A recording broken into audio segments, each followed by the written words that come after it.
तीर्थास्पदं शिवविरञ्चनुतं शरण्यं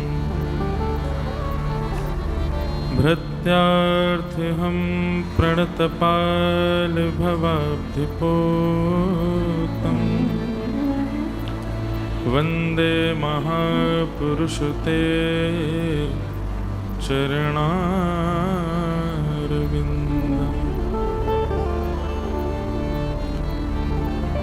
अस्ति स्वस्तरुणीकराग्रविगलत् कल्पप्रसूनाप्लुतम् वस्तु प्रस्तुतवेणुनादलहरी निर्वाण निर्व्याकुलम् स्रस्तनिबद्धनी विविलसतु गोपीसहस्रावृतं हस्तन्यस्तनतापवर्गमखिलो दारं किशोराकृति कृष्णत्वदीयपदपङ्कजपञ्जरान्ते अद्यैव मे विशतु मानसराजहंस प्राणप्रयाणसमये कफवातपित्तये कण्ठावरोधनविधौ स्मरणं कुतस्ते लक्ष्मीनाथसमारम्भा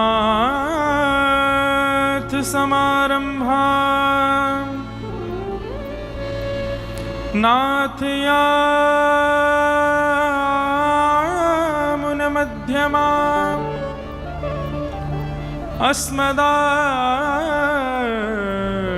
अस्मदाचार्यपर्यन्ता वन्दे गुरुपरम्परा। जय जय श्री राधारमण, जय जय नवल किशोर, जय गोपी चित्तचोर प्रभु, जय जय माखन चोर।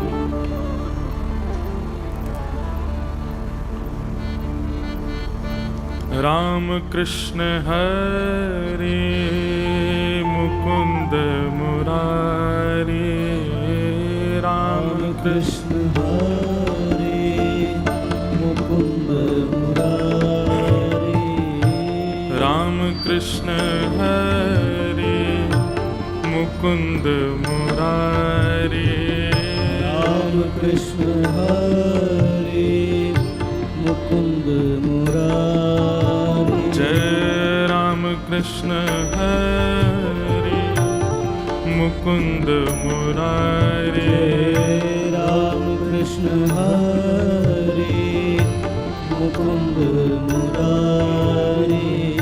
पांडुरंग पांडुरंग पांडुरंग हरे, पांडुरंग पांडुरंग पांडुरंग हरे। जय पांडुरंग पांडुरंग पांडुरंग हरे, पांडुरंग गाओ भाव से। पांडुरंग हरे। श्री राम कृष्ण हरे मुकुंद मुरारी, राम कृष्ण हरे मुकुंद मुरारी।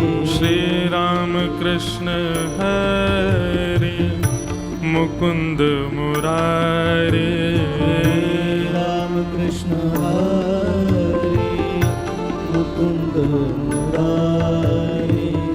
पांडुरंग पांडुरंग पांडुरंग हरे, पांडुरंग पांडुरंग पांडुरंग हरे। पांडुरंग पांडुरंग पांडुरंग हरे,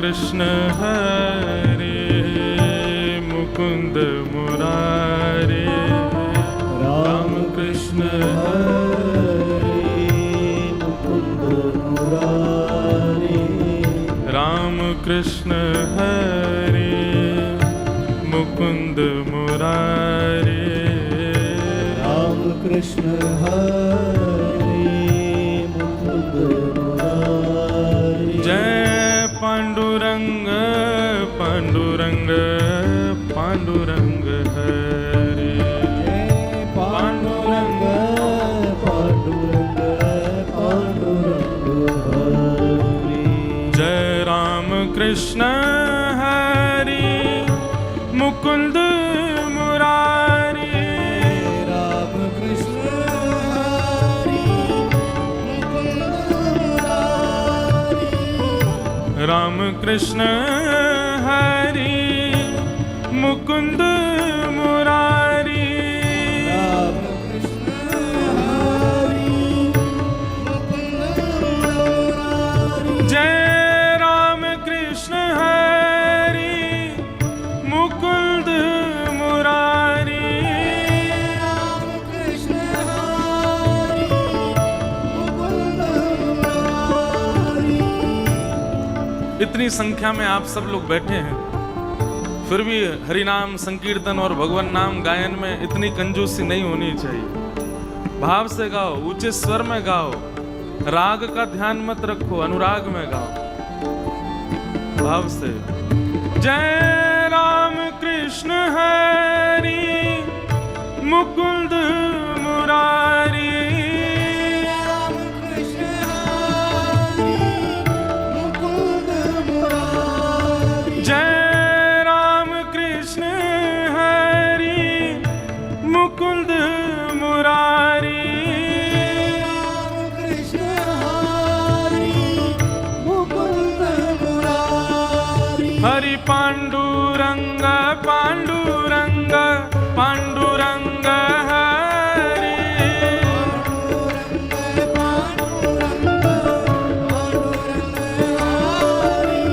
पांडुरंग पांडुरंग पांडुरंग हरि जय राम कृष्ण हरि मुकुंद मुरारी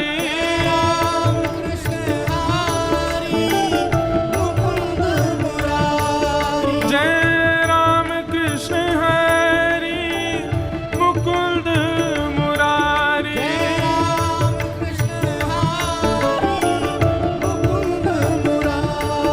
हरि पांडुरंग पांडुरंग पांडुरंग हरि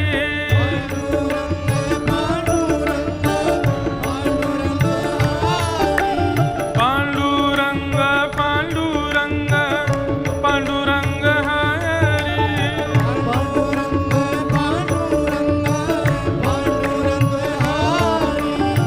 रंग रंग पांडुरंग पांडुरंग हरि रंग रंग पांडुरंग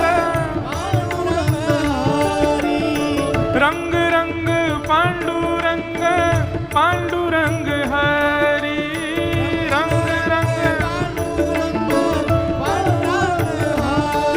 जय पांडुरंग पांडुरंग पांडुरंग हरि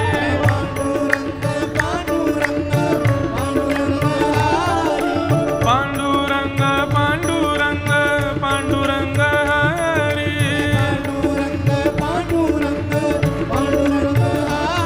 जय पांडुरंग पांडुरंग पांडुरंग हरि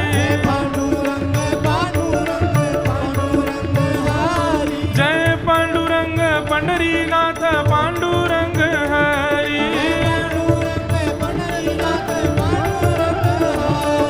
पांडुरंग पंढरीनाथ पांडुरंग हरि जय जय राम कृष्ण हरि मुकुंद मुरारी राम कृष्ण हरि मुकुंद मुरारी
श्री हरि विठ्ठल, श्री ज्ञानदेव तुकाराम, श्री पंडरीनाथ महाराज की जय। जय श्री राम, जय जय श्री राम, जय जय श्री राम।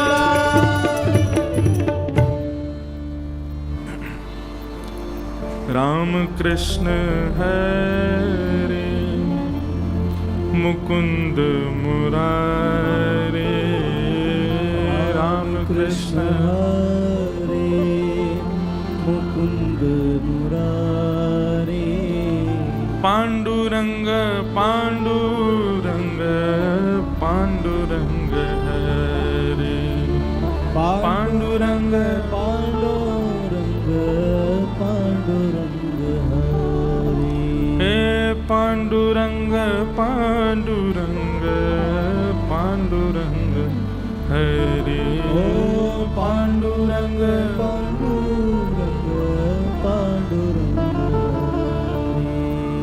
श्री वृंदावन बिहारी लाल की, श्री राधा रमण लाल की, श्री राधा वल्लभ लाल की, भागवत महापुराण की, सब संतन की, सब भक्तन की, श्री पंडरीनाथ भगवान की, श्री रुक्मणी मैया की, चंद्रभागा मैया की जय, श्री तुकाराम जी महाराज की, श्री नामदेव जी महाराज की, श्री ज्ञानेश्वर माउली की जय, भक्तिमती श्री जनाबाई की जय, सब हरि भक्तन की जय, समस्त ब्रजवासिन की, वृंदावन धाम की, गोवर्धन नाथ की, गिरिराज धरण की, श्याम सुंदर श्री यमुने महारानी की जय। जय श्री राम, जय जय श्री राम, जय जय श्री राम, द्वारिकाधीश की जय। परम मंगल में परात्पर अखिलेश्वर, अकारण करुणा वरुणालय भक्तवांछा कल्पतरु, तडिद्युत विनिंदित पीतांबरधारी श्री बालकृष्ण लाल की शब्दमयी वाणीमयी प्रतिमूर्ति हम आप सबके मध्य में विराजमान श्री पंडरीनाथ भगवान की शब्दमयी मूर्ति श्रीमद् भागवत को बारंबार प्रणाम। मंच पर विराजमान समस्त विप्रवृंद, श्रीमद् भागवत की संगीत सेवा में उपस्थित समस्त गंधर्वजन, कथा के निमित्त यजमान समस्त परतानी परिवार और आप सभी श्रोता भाई बंधु मातृशक्ति बालक मित्र सखा, सबको जय श्री कृष्ण, जय सिया राम, जय श्रीमन नारायण, राम कृष्ण हरि।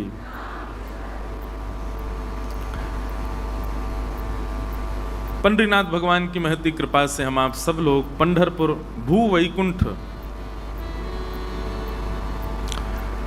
में विराजमान होकर के भागवत भागीरथी श्रवण कर रहे हैं। आज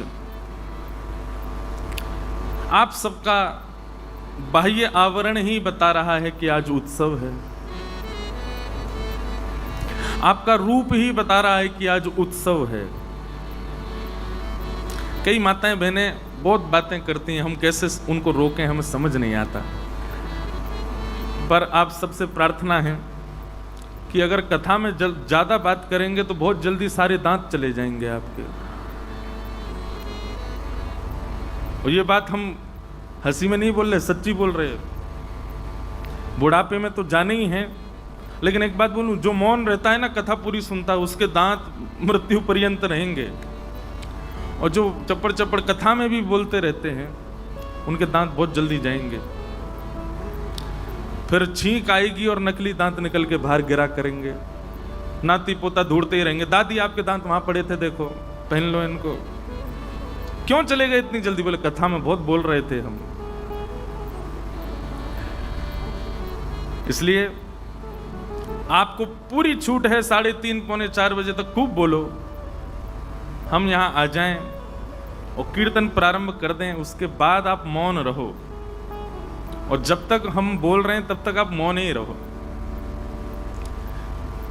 तो ये हमारा बड़ा सौभाग्य है कि भू वैकुंठ पंढरपुर में हम आप सब लोग भगवत भागीरथी श्रीमद् भागवती कथा को श्रवण करने के लिए एकत्रित हुए हैं। ये हमारा परम सौभाग्य है। राम कृष्ण हरि, मैया जो अब लेट आ रही हैं वो वहीं बैठ जाओ जहां जगह मिल जाए। हाँ, कथा सुनने के भी बड़े नियम हैं।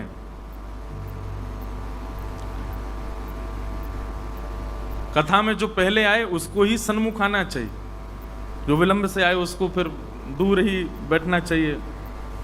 और ये भी कोई शास्त्रीय बात है। नहीं, हम आपको सुना के नहीं करे, सबको बता रहे हैं। विराग जाओ, बेचारी मैया क्षमा मांग रहे हैं। हम सबको बता रहे हैं, हमारी क्या कहीं भी कथा में जाओ 4 अवर और 4 प्रवर श्रोता होते हैं। प्रवर श्रोता उसको कहते हैं जो श्रेष्ठ श्रोता होते हैं। श्रेष्ठ श्रोता 4 प्रकार के होते हैं, सुक, हंस, मीन और चातक। ये 4 अवर श्रोता, प्रवर श्रोता, अच्छे श्रोता। प्रवर श्रोता का मतलब अच्छे श्रोता। तो अच्छे श्रोता 4 प्रकार के होते हैं। पहला होता है उनमें चातक। चातक पक्षी जो होता है उसका एक नियम होता है, वो जब बोलता है तो ऐसा लगता है प्यासा हूं, प्यासा हूं, प्यासा हूं, ऐसे ही बोलता है। उसको बोलो कि तू नदी का पानी पी ले, पोखर का पानी पी ले, तालाब का पानी पी ले, नहीं पीता। उसकी प्यास एक ही जल से बुझती है, कब? काले काले बादल आके जब गरज के बरसते हैं उसको पीता है, मुंह खोल, चौंच खोल के। तो अवर प्रवर श्रोता कैसे होते हैं? उनको कहो मन शांत करना है, चलो हम तुमको एक मोटिवेशनल स्पीकर के पास ले चलते हैं, हम तुमको फलानी चीज दिखा के लाते हैं, एक पिक्चर दिखा के लाते हैं, या फिर बाह्य संसारी चीजों से उसके मन को शांत करने का भाव। लेकिन वो कहे कि इन सब से मेरी हृदय की शांति नहीं, मेरी हृदय तो तब शांत होगा जब पंडरीनाथ भगवान का कोई चरित्र सुनाए, कोई भागवत की कथा सुनाए। संसारी बातों से मेरे चित्त को सुख नहीं मिलने वाला है, मुझे तो हरि चर्चा सुनाओ, उसी से ही मुझे शांति मिलेगी। ये चातक पक्षी जैसे श्रोता का लक्षण होता है। दूसरे श्रोता, अच्छे श्रोता का लक्षण होता है हंस। याद रखिएगा, हंस। हंस का स्वरूप होता है कि वो दूध और जल दोनों को मिला दो तो वो दूध पी जाता है, जल छोड़ देता है। आप कथा में जा रहे हैं तो वहां कंस की भी बात बताई जा रही है, वहां पर रावण की भी बात बताई जाती है, वहां पर कुंभकर्ण की बात भी बताई जाती है। लेकिन आपको श्रेष्ठ श्रोता बन के बैठना है, वही ग्रहण करना है जिससे आपकी भक्ति बढ़े। कई बार श्रोता अपने मतलब की बात सुनते हैं बस। एक व्यास जी ने कथा की, कथा करने के बाद लौट करके अपने घर गए तो पोथी भूल गए यजमान के यहां, राजा के यहां कथा की थी उन्होंने। पत्नी ने कहा पोथी तो लाए नहीं, जाओ दोबारा लेकर के आओ। वापस लौट करके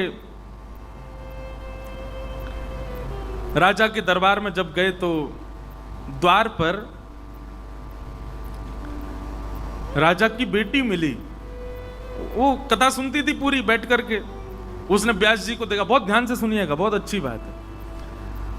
तो राजा की बेटी मिली, उसने व्यास जी, अरे आपने इतनी अच्छी कथा सुनाई, हम मेरे सारे प्रश्नों के उत्तर दे दिए आपने। व्यास जी बोले तुमने कथा में क्या सुना, तुमको क्या अच्छा लगा? तो वो राजा की बेटी बोली कि आपने कथा सुनाई थी कि सुभद्रा को अर्जुन अच्छा लगता था और उन दोनों ने भाग करके विवाह कर लिया।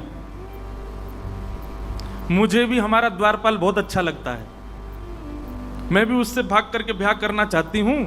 2-3 लोगों ने कहा कि ये तो गलत है। मैंने कहा व्यास जी ने कथा में सुनाया था, वो कथा में बताई सारी बातें अच्छी होती हैं, शास्त्रीय होती हैं, तो मैं तो उससे ब्याह करने वाली हूं। व्यास जी बोले, जिससे पहले कि लोग मुझे ढूंढ के मारे मैं भगूं यहां से, ये क्या सीखा तुमने? व्यास जी और थोड़े अंदर गए तो बेटा मिला राजा का, वो भी आगे बैठ के कथा सुनता था। उसने प्रणाम किया, बोले आपने इतनी अच्छी कथा सुनाई। व्यास जी को लगा बेटी ने तो कुछ भी सुन लिया, इसने कुछ अच्छा सुना होगा, तुमने क्या सुना कथा में?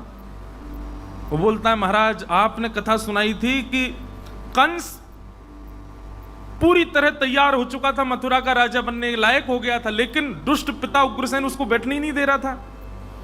उसने अच्छा किया, उग्रसेन को पकड़ के जेल में डाल दिया और खुद जबरदस्ती बैठ गया। मैं भी यही योजना बना रहा हूं, अपने पिता को जेल में डालूंगा, खुद गद्दी पे बैठूंगा। आपने कथा में मेरा समाधान बता दिया। व्यास जी बोले, मेरी पोथी कहां है भैया, मैं भागूं यहां से। थोड़ा और आगे गए तो राजा की पत्नी मिली। तुमने क्या सीखा कथा से? उसने कहा, मेरे तो आपने जन्म जन्मांतर के सारे प्रश्नों के उत्तर दे दिए। व्यास जी को लगा इसको तो कुछ अच्छा मिला होगा। क्या सीखा? बोले, मैंने तो द्रौपदी को अपना गुरु बना लिया। तो द्रौपदी से क्या सीखा? बोले, उसके एक नहीं 5 पति थे। मेरा भी मन भर गया राजा से। अब मैंने भी 2-3 बढ़िया प्रेमी ढूंढ लिए नगर में, उनसे ब्याह करूंगी एक साथ। आपने कथा में सुनाया था। व्यास जी बोले, मैं जल्दी जाऊं, मेरी पोथी कहां है? भीतर पहुंचे तो राजा बैठा था, मुख्य यजमान। आइए आइए आइए व्यास जी आइए, आपने तो हमारी महाराज कितनी पीढ़ियों को तार दिया कथा सुना करके, ऐसी कथा सुनाई आपने। व्यास जी बोले, तुमने क्या सीखा? तुम कुछ अच्छा सीखे होंगे, बताओ। बोले, मैंने तो दुर्योधन को गुरु बनाया। बोले, दुर्योधन से क्या सीखा? बोले, दुर्योधन ने स्पष्ट कह दिया सभा में, सुच्चग्रैव न दास्यामि बिना युद्धेन केशव, सुई के नोक के बराबर जमीन में बिना युद्ध के नहीं दूंगा। व्यास जी बोले, हां तो? बोले, मैंने दुर्योधन से यह सीखा कि सुई के नोक के बराबर जमीन, सुई के नोक के बराबर वस्तु अपनी किसी को भी बिना युद्ध के नहीं देनी चाहिए। व्यास जी, मुझे पता है आप कथा सुनाने के बाद दक्षिणा मांगने आए हो, युद्ध करो दक्षिणा ले जाओ। व्यास जी बोले, नहीं चाहिए दक्षिणा, मेरी पोथी दे दो बस। लोग अपने मतलब की बातें सुन लेते हैं कई बार कथा में। भगवान श्री कृष्ण ने 16,108 ब्याह किए महाराज जी, एक तो हमारे भी हो जाएं, एक खुलेआम हो जाएगा, एक गोपनीय हो जाएगा। हम भी तो भगवान के अंश हैं। करो, 4-5 कर लेना, कोई दिक्कत नहीं है, पर 2 बातें और माननी पड़ेंगी साथ में। क्या? भगवान श्री कृष्ण 16,108 पत्नियों के साथ एक ही समय पर, एक ही साथ, अलग अलग रूप में रहते थे। आप भी रहो तो आपको मंजूर है। और दूसरी बात, भगवान श्री कृष्ण ने 11 वर्ष 56 दिन की आयु तक जितनी ब्रज लीला की, उसमें से कोई एक आपको भी करनी पड़ेगी। या तो गिरिराज जी उठाओ, या फिर 1 तोला विष चाट लो, अग्नि पी जाओ, कालिया नाग तो बहुत दूर की बात है, कोबरा ही उठा के दिखा दो। हम केवल अपने फायदे और अपने मतलब की बातें सुन लेते हैं कथा में। वक्ता की बातें हंस बन के सुनो। हंस मोती और हंस दूध चुगता है, ग्रहण करता है। जिससे मेरी भक्ति बढ़े, मैं ऐसी चर्चा सुनूं, ऐसे वार्ता सुनूं, ऐसे भाव सुनूं। तो श्रोता का दूसरा लक्षण हंस। श्रेष्ठ श्रोता का तीसरा लक्षण है चातक हंस। तीसरा हुआ मीन, माने मछली। मछली का स्वरूप कैसा है? आप चंद्रभागा में जाओ और मछली जी को कहो, हे मछली जी, आप चंद्रभागा नदी में रहती हो, नदी का पानी है, जल तो 10 रुपए 20 रुपए में आता है, इससे महंगा तो दूध होता है, चलो मैं तुमको दूध में रखूंगा। मछली को ले जाकर के मटका भर के दूध में धर दो, बोले इसमें रहो, ये महंगा है, और इससे बढ़िया छाछ में रहो, छाछ और बढ़िया लगती है। मछली कहेगी आपने मुझे जल से दूर किया तो मेरे प्राण निकल जाएंगे, चाहे दूध कितना भी अच्छा हो, चाहे छाछ कितनी भी बढ़िया हो, मेरे प्राण तो केवल जल में रह सकते हैं। मतलब हमको कोई कितना भी लोभ देवे, कृष्ण भक्ति से भी श्रेष्ठ ये है, कथा से भी श्रेष्ठ ये है अरे पास में थिएटर है, मूवी लगी है, नई नई पिक्चर आई है, कोई बढ़िया देख के आते हैं, कथा तो सबको सुनने है। तो अच्छा, एक चीज मेरे मन में कल आ रही थी, बहुत ध्यान से सुनना। कई लोगों को बोलते हुए देखा जाता है, कहां जा रहे हो? बद्रीनाथ ये कोई उम्र है तुम्हारी? तो कब जाएं बद्रीनाथ? आंखों पे पड़ेगा जाला, नाक से बहेगा नाला, लाठी से पड़ेगा पाला, तब जाओ बद्रीनाथ। भक्ति के लिए सदैव आपने बुढ़ापे को ही क्यों रखा है? उल्टा होना चाहिए। बाल्यकाल में भक्ति हो। कौमार आचरेत प्राज्ञो धर्मान भागवतान इह, ये 11 वर्ष के बाद धीरे धीरे बालक कुमार होने लगता है, 11-12 वर्ष के बाद। वैसे तो 14 वर्ष के बाद होता, पर अब जमाना बदल गया है। कुमार अवस्था से भक्ति होनी चाहिए। लोग बात कहते हैं कि कथा सुनने का समय क्या? बोले बुढ़ापा। बद्रीनाथ जाने का समय क्या? बुढ़ापा। वृंदावन जाने का समय क्या? बुढ़ापा। नाम जप कब करना? बुढ़ापे में। उल्टा होना चाहिए। हरि भजन, हरि भक्ति, हरि नाम स्मरण युवावस्था में हो, कुमार अवस्था में हो। और विषय भोगों के लिए सोचो, ये तो बुढ़ापे में करेंगे, बुढ़ापे के लिए छोड़ दो। श्रेष्ठ बात इतनी है कि इंद्रियां जब पूर्ण बलवान हों तब हरि भजन होना चाहिए, और इंद्रियां जब पूर्ण योग से किसी भी भक्ति, किसी भी भोग को भोगने में सक्षम हो, तब हरि भजन करना चाहिए। ठाकुर जी को अच्छा लगता है कोई युवावस्था से ही भक्ति करे, भक्ति भाव में रहे। तो श्रोता का तीसरा लक्षण क्या है? मीन, यानी कि मछली। उसको कथा के अलावा कुछ और, हरि भजन के अलावा, हरि भक्ति के अलावा कुछ और बताओ तो उसका मन ना लगे। नहीं, मुझे तो यही रहना है, जैसे मछली पानी में रहती। और अंतिम है सुक, यानी कि तोता। तोते का स्वभाव है, वो रट लेता है सुनी हुई बातों को। ऐसी श्रोता सुनी हुई कथा के प्रसंगों को रट ले, याद कर ले, जीवन में उतार ले, और जब भी इस लोगों के बीच में बैठे तो उसको सुना दे। ये श्रोता के 4 प्रवर लक्षण हैं।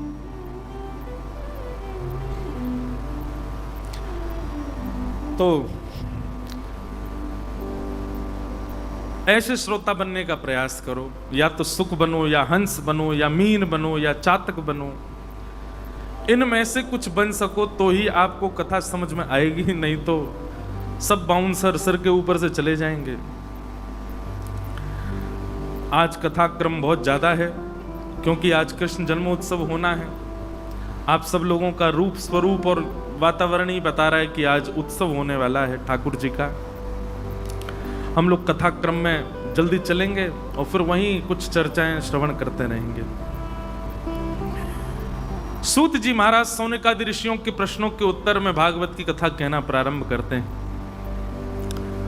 और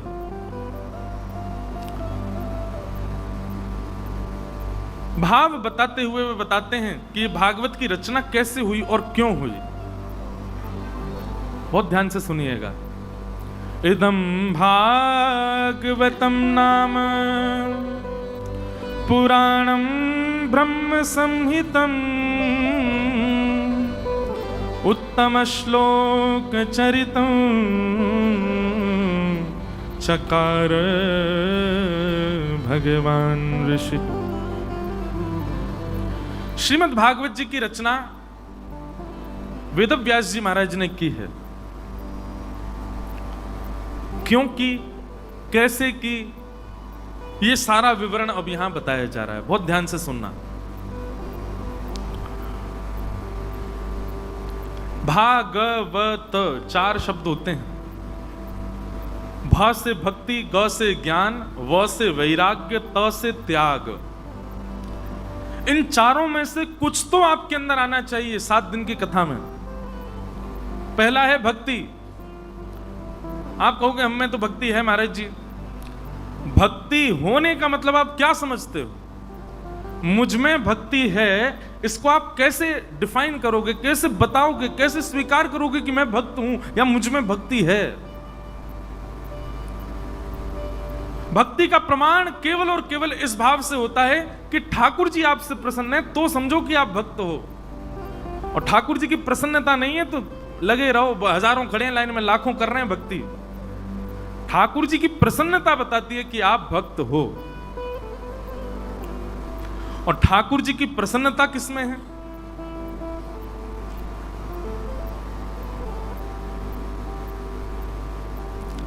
हरि भक्तों को देख करके आपको प्रसन्नता हो, हरि कथा सुनने में आपकी रुचि हो, हरि धामों में जाने की आपकी इच्छा हो, तो समझो कि हरि आपसे प्रसन्न है। समझ में आई बात? हरि दासों को देख करके आपको प्रसन्नता, आप एयरपोर्ट पर हो, आप रेलवे स्टेशन पर हो, आप बस स्टैंड पर हो, कहीं भी हो, और तभी आपको कोई हरि भक्त दिखाई दे जाए तो उस हरि भक्त को देख करके एक क्षण के लिए आप अपनी स्थिति भूल जाओ और प्रसन्नता में आनंदित हो जाओ। जैसे पंडरीनाथ भगवान के जैसे ही सामने आप पहुंचते हो, दोनों भुजाएं खड़ी हो जाती हैं, जय हो विठ्ठलनाथ की जय हो, पंडरीनाथ की जय हो। ठाकुर जी को देख करके जितनी प्रसन्नता होती है उतनी प्रसन्नता हरि भक्त को देख करके होवे, तो ये पहला लक्षण है इस बात का कि आपसे ठाकुर जी प्रसन्न है। कभी करके देखिए, आप फ्लाइट में जाते हो, एयरपोर्ट पर हो, और तभी आपको कोई हरि भक्त दिख जाए। हरि भक्त की पहचान क्या है? माथे पर उर्दपुंड होगा, गले में कंठी माला होगी, स्वरूप रूप वैष्णवों का सा होगा, समझ जाओ कि हरि भक्त है। और उस हरि भक्त से भले ही कुछ मत करो, समीप जाके एक बार जय श्री कृष्ण राधे राधे कुछ तो बोलो, बस इतना ही करो, लेकिन प्रसन्न भाव में। आपको सुख मिलना चाहिए उसको देख करके। दूसरी बात, हरि कथा में रुचि होना, कथा के प्रति सजग होना, रुचि होना, यह भगवत प्रसन्नता का प्रतीक है। और तीसरा, जब भी भ्रमण का मन करे तो हरि जहां विराज रहे ऐसे स्थानों में जाने की रुचि होना, भाव मन में होना, यह भी हरि प्रसन्नता का प्रतीक है। ये तीन घटनाएं आपके साथ घटती हैं, ये तीन सिचुएशंस अगर आती हैं तो समझो हरि आपसे प्रसन्न है।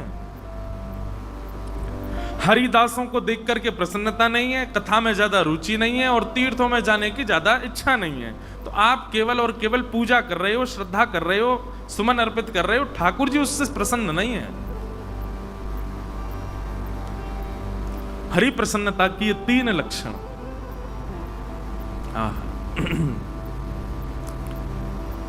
तो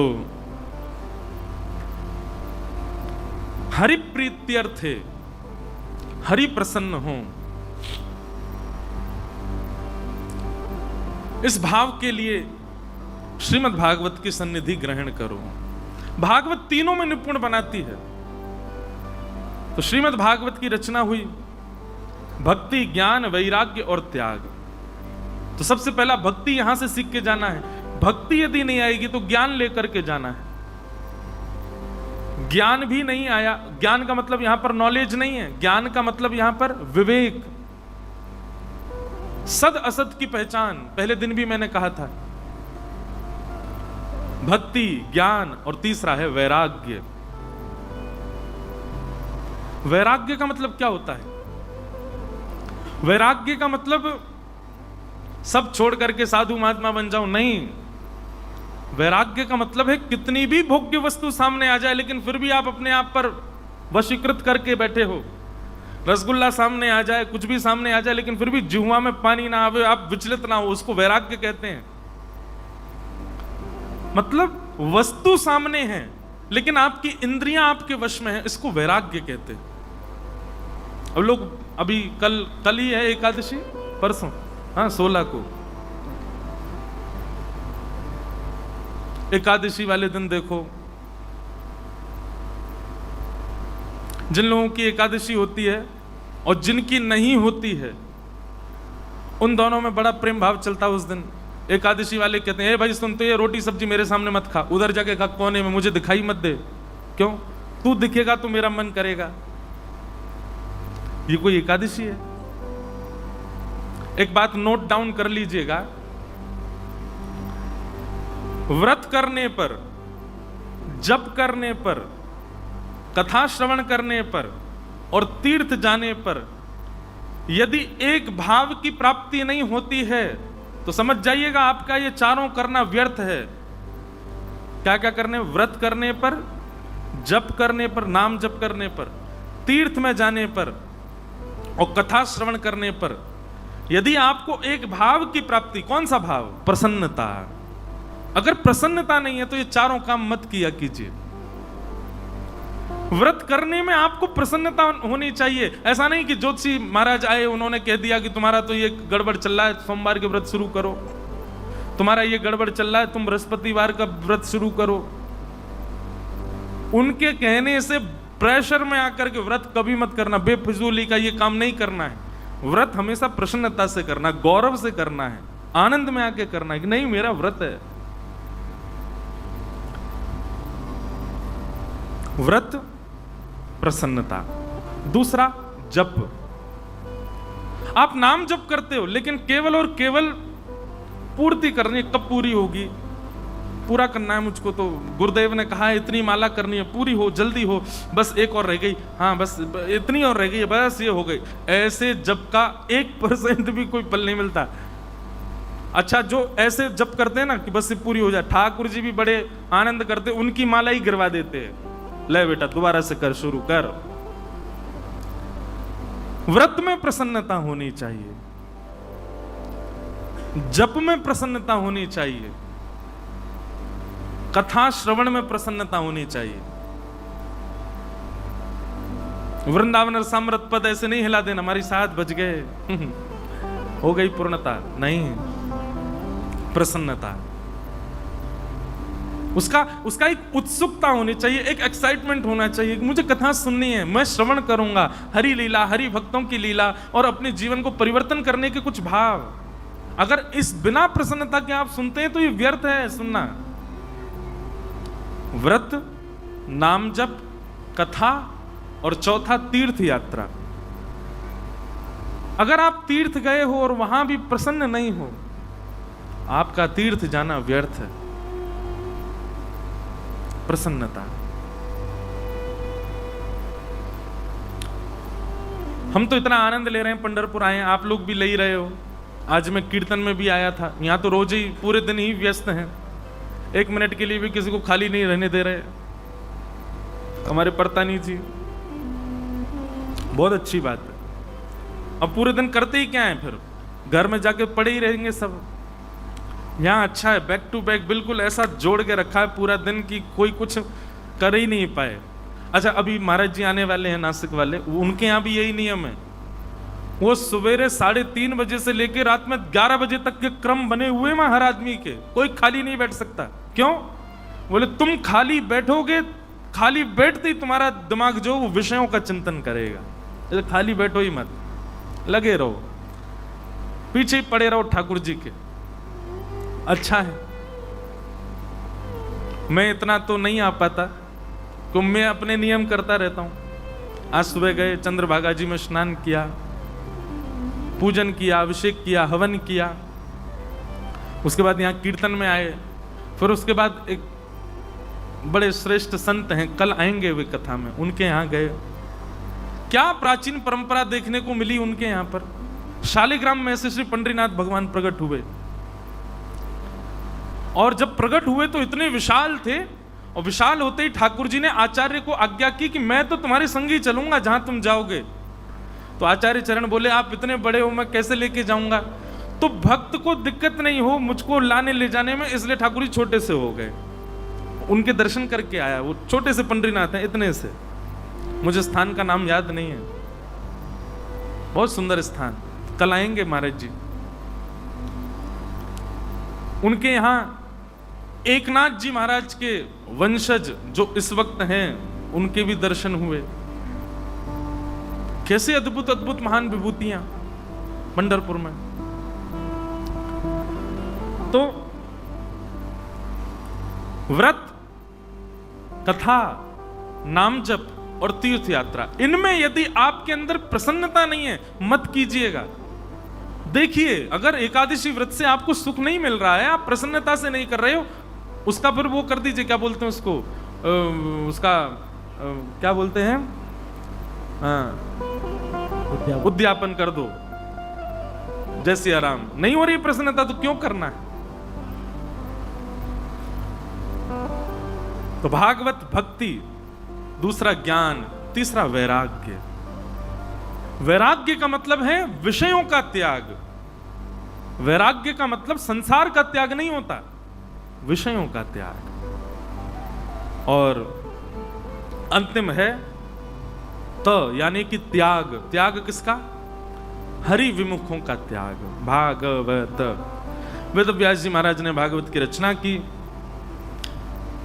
भागवत जी से पूर्व 4 वेदों को लिख चुके थे, 18 उप पुराण लिख चुके थे, 17 महापुराण लिख चुके थे, लेकिन वेद व्यास जी के मन को शांति नहीं मिल रही थी।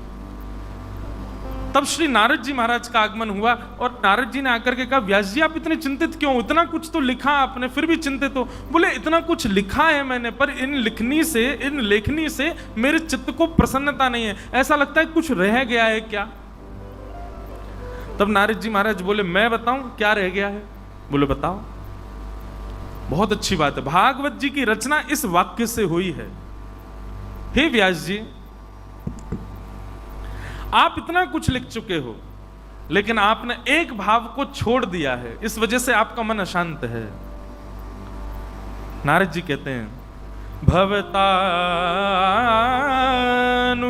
प्रायम यशो भगवतो मलम येनैवासौ न तुष्येत मन्ये तद्दर्शनम खिलम। आपने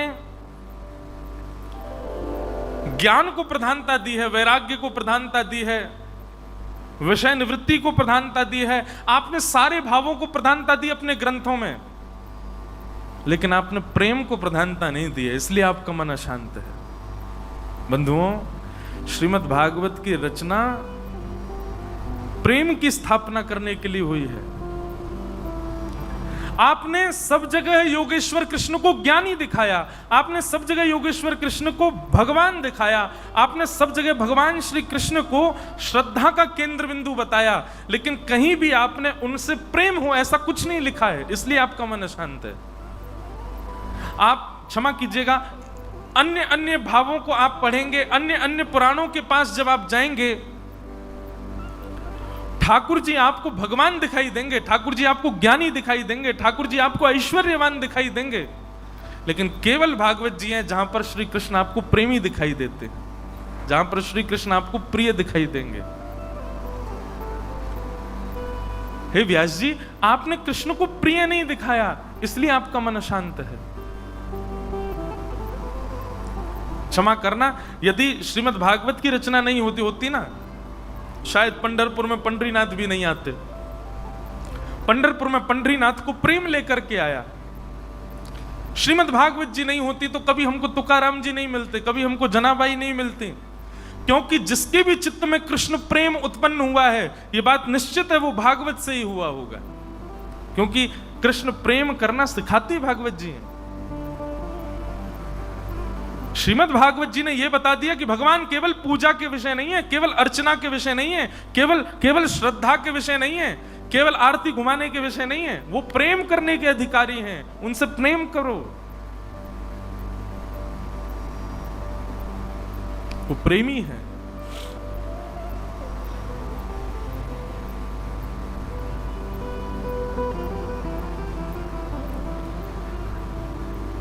प्रेम प्रस्थापित करने के लिए, प्रेम सिखाने के लिए ईश्वर से आपने कुछ भी नहीं लिखा व्यास जी, इसलिए आपका मन अशांत है।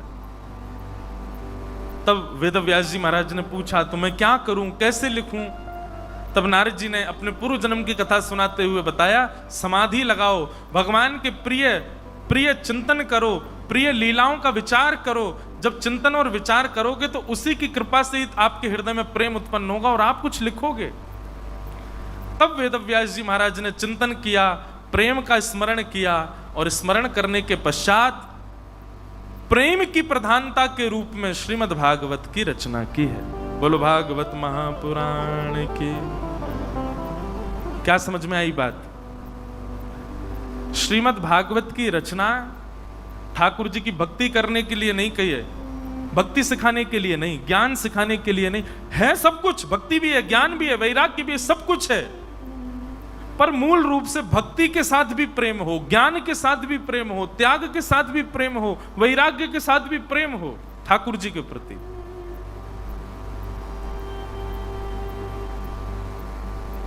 हमारे वृंदावन बिहारी लाल श्री बिहारी जी कितने बजे उठते हैं पता है?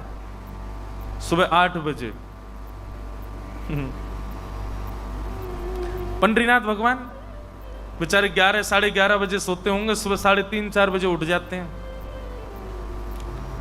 द्वारिकाधीश द्वारिका में सुबह 4-5 बजे उठ जाते हैं। जगन्नाथ भगवान वो भी ऐसे ही 4-5 बजे मंगला हो जाती है। अधिकतर मंदिरों में सब जगह ठाकुर जी 4-5 बजे सुबह सुबह भोर में उठ जाते हैं, और अधिकतर मंदिरों में ठाकुर जी सोते ऐसे ही हैं 11 बजे 12 बजे, रात्रि शयन इतना ही लेट होता है। लेकिन हमारे वृंदावन में बिहारी जी उठते हैं 8 बजे। क्यों? तो सब ब्रजवासी कहते हैं छोटो सो लाला है, इतनी जल्दी थोड़ी उठेगो, आराम से उठेगो। और फिर 8 बजे भी उठाते हैं तो आरती करते हैं, घंटी नहीं बजाते। बोले क्यों? अभी लाला की आंख अच्छे से खुली नहीं है, अभी लाला सुस्ताए रहे हो है, हमने आरती करते समय घंटी बजा दी तो घंटी की ध्वनि तो डर जाएगो, लाला की आंख खुल जाएंगी, भय लगेगो लाला को। अब ये भाव क्या ये ज्ञान देता है? ज्ञान से ऐसा भाव आया? वैराग्य से ऐसा भाव आया? नहीं, प्रेम से ऐसा भाव आया। और ये प्रेम किसने सिखाया ठाकुर जी से करना? श्रीमद् भागवत। बहुत सावधानी से सुनिए सब लोग। बंधुओं, ये सब भाव देखो, कल से तो रसगुल्ला वाली कथा है, कल से तो ऊधम ही ऊधम है ठाकुर जी के, बढ़िया आनंददायी है। लेकिन उन कृष्ण के लिए अगर आपने ये ज्ञान ग्रहण नहीं किया तो उनकी लीला में आप प्रवेश नहीं कर पाओगे। इसलिए भाव से सुनो।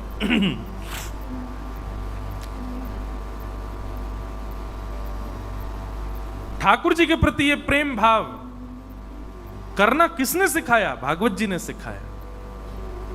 भागवत जी की रचना किस विचारधारा से की गई है कि जीवात्मा ठाकुर जी से प्रेम करे। मैं कहा करता हूं अपनी कथाओं में कि संसार का प्रत्येक व्यक्ति प्यार का अधिकारी हो सकता है, प्रेम का नहीं। प्रेम के अधिकारी तो केवल हमारे श्री कृष्ण है। प्रेम आप केवल उनसे कर सकते हो और किसी से नहीं, क्योंकि प्रेम संसार के लोग एक्सेप्ट कर ही नहीं पाएंगे, स्वीकार कर ही नहीं पाएंगे। संसार के लोग तो जो दोगे, आदान प्रदान चलता है संसार में, और प्रेम में आदान प्रदान नहीं होता।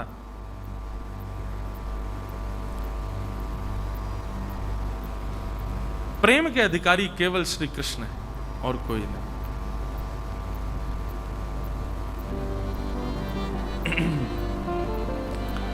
ऐसे हमारे मध्य नासिक दत्त धाम से परम पूजनीय प्रातः स्मरणीय श्री दत्त दास जी महाराज आज पधारे हैं। महाराज जी का खूब खूब अभिनंदन। सब लोग भाव से गाओ। दिगंबरा दिगंबरा श्रीपाद वल्लभ दिगंबरा, दिगंबरा दिगंबरा श्रीपाद वल्लभ दिगंबरा, दिगंबरा दिगंबरा श्रीपाद वल्लभ दिगंबरा, दिगंबरा दिगंबरा श्रीपाद वल्लभ दिगंबरा, दिगंबरा दिगंबरा श्रीपाद वल्लभ दिगंबरा,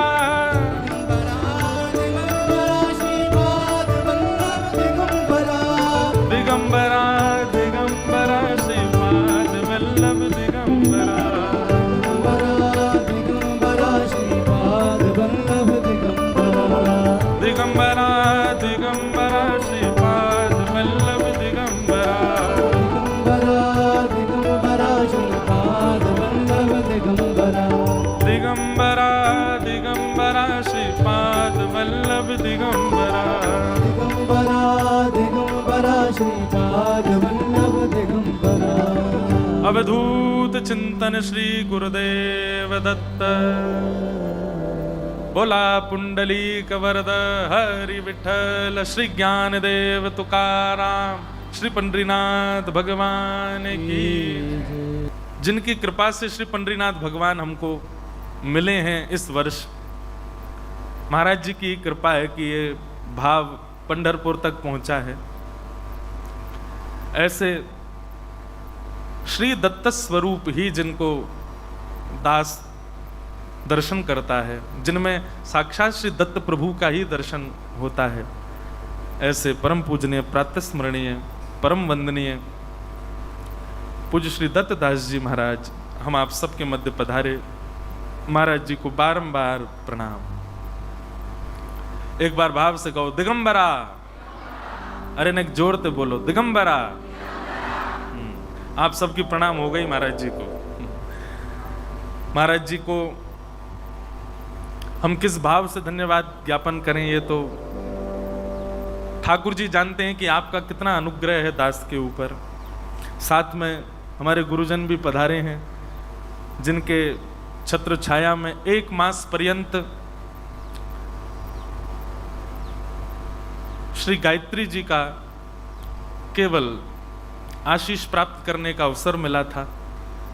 श्री दत्त भगवान के चरणों में 1 मास पर्यंत अपनी वाणी पवित्र करने का अवसर मिला था। गोदावरी जी के गोद में नित्य स्नान करने का अवसर मिला था। संत जन महापुरुषों के नित्य दर्शन का अवसर मिला था। रात्रि काल में महाराष्ट्र के अद्भुत अद्भुत गायकों की सुंदर स्वर लहरियों को श्रवण करने का अवसर मिला था। अवर्णनीय है वो भाव 1 मास पर्यंत का जो रहा था श्री दत्त धाम में। जिन जिन लोगों ने उस कथा का श्रवण किया, कई लोग तो वहां आए भी थे, वो लोग यहां पर भी अभी तक बैठे हैं। नारद भक्ति सूत्र में नारद जी महाराज कहते हैं, प्रेम स्वरूप क्या है? बोले मैंने वर्णन कर दिया और आपने सुन लिया और समझ लिया, तो समझो वो प्रेम नहीं था। प्रेम स्वरूप क्या है? बोले ना उसका वर्णन हो सकता है और ना समझने वाला समझ सकता है, वो प्रेम है। तो हमसे यदि पूछा जाए कि दत्त धाम नासिक की कथा कैसी थी, उसका ना तो हम वर्णन कर सकते हैं और ना आप समझ पाओगे। मैंने वर्णन भी कर दिया और आप समझ गए तो समझो कि वो कहीं और की कथा बताई होगी, नासिक की नहीं बताई है। ऐसे श्री दत्त धाम दत्तात्रेय भगवान के पावन स्मृतियां लेकर के महाराज जी आए हैं। महाराज जी को यहाँ देख करके, आपका दर्शन करके मन अत्यंत आह्लादित हुआ है। आपके श्री चरणों में बारंबार वंदन करते हैं, प्रणाम करते हैं। आज कृष्ण जन्मोत्सव है और भैया जो लोग नासिक के जन्मोत्सव में रहे थे उनको पता होगा, न भूतो न भविष्यति। हमने इतनी कथाएं कर ली, ऐसा नंदोत्सव हुआ ही नहीं आज तक। मुझे ही नहीं पता कि मैं व्यासपीठ से नीचे कब आ गया। हमारे 4-5 वैष्णव आए और आके ऐसे ही उठा करके ले गए महाराज नीचे। क्या दही उड़ाई जा रही थी, दूध उड़ाए जा रहे थे, मेवा उड़ाए जा रहे थे, जल सब भीग गए उस दिन। और फिर आश्चर्य की बात ये, इतना नाचे, इतना गाए, इतना उत्सव मनाया, कथा अभी चली रही है। वो वहीं नहा धो के कपड़ा बदल के फिर बैठ गया मैं व्यासपीठ पर। अद्भुत आनंद था, उस आनंद का वर्णन नहीं कर सकते। 1 मास की कथा रही और 1 मास में भी थोड़ा जल्दी करने पर हम प्रहलाद चरित्र तक पहुंचे थे। फिर अंतिम दिन थोड़ा शीघ्रता पूरा विषय कह करके नंदोत्सव हुआ था। अब महाराज जी की आज्ञा तो फिर से हुई है कि अब 1 मास नहीं, अब चातुर्मास सुनाओ। लेकिन चातुर्मास से पहले 1 मास की और मैं सुनाऊंगा। अब क्या है कि सदगृहस्थ हैं, हम भी परिवार में ही रहते हैं, माता पिता भाई बंधु सब हैं। एक एक्स्ट्रा पर्सन और आ सकता है। तो हमारी तुम्हारे जी पूरी इच्छा ऐसी है कि हम तो संत जनों के बीच में रहें, कथा गाते रहें, ठाकुर जी की सेवा करें और इसके अतिरिक्त हमसे कोई काम बन ही नहीं पाए। पर इस संसार के लोग सब, परिवार के सब जन, हम कथा करके कितने लोगों का संसार छुड़वा चुके, लेकिन हमारा ही नहीं छूट रहा। हमको ही संसार ने पकड़ रखा, परिवार वालों ने। तो इसलिए महाराज जी की आज्ञा है तो चातुर्मास कथा करूंगा तो सही। महाराज जी ने तो एक कल्प की कथा भी कही है और बहुत सारे वादे हुए थे उस कथा में, ये भी करेंगे वो भी करेंगे। जो दत्त प्रभु कृपा करें, श्री पंडरीनाथ भगवान कृपा करेंगे। पर निश्चित है, कल मैं माइलस्टोन की बात कर रहा था ना, वो मुझे अनुभव हुआ नासिक की कथा में। हम ठाकुर जी के पथ पर चल रहे हैं। वो पथ कितना लंबा है कुछ पता नहीं है, पर यदि गुरु आ जाएं आपके जीवन में, संत आ जाएं, भजनानंदी महापुरुष आ जाएं, एक प्रकार से महापुरुष की सन्निधि को एक्सप्रेस ट्रेन समझिएगा। महापुरुष के जीवन में आते ही आपकी जो गति है वो बढ़ जाएगी, ठाकुर जी की गति भी बढ़ जाएगी। यहां से आपकी गति बढ़ेगी, वहां से ठाकुर जी की गति बढ़ेगी, और जो मिलन वर्षों में होना है संत की कृपा से, गुरु की कृपा से, वो कुछ क्षणों में ही हो जाएगा। तो दत्त धाम की जो कथा पूज्य महाराज जी की सन्निधि में हुई, उससे ऐसा अनुभव हुआ कि श्री लाल जी के थोड़े और समीप पहुंच गए हैं। महाराज जी के चरणों में निवेदन किया था कि पंढरपुर में कथा है, महाराज जी आप कृपा कीजिएगा। आपका क्रम तो बहुत कठिन है, हम लोगों के लिए कठिन है, आपके लिए तो बहुत सहज है। आपका क्रम सबके योग्यता की बात तो नहीं है, पर फिर भी आप समय निकाल करके और हम सब पर अनुग्रह करने आए हैं। यह आपका बहुत बड़ा अनुग्रह है हम आप सबके ऊपर। हम सब श्रोताओं की ओर से, परतानी परिवार की ओर से, व्यासपीठ से महाराज जी को बारंबार वंदन करते हैं। आप लोगों का सौभाग्य है कि महाराज जी का प्रत्यक्ष दर्शन श्री पंढरपुर में हो रहा है। आपके 4 दिन के पंडरीनाथ भगवान के दर्शन का फल आपको आज मिल रहा है।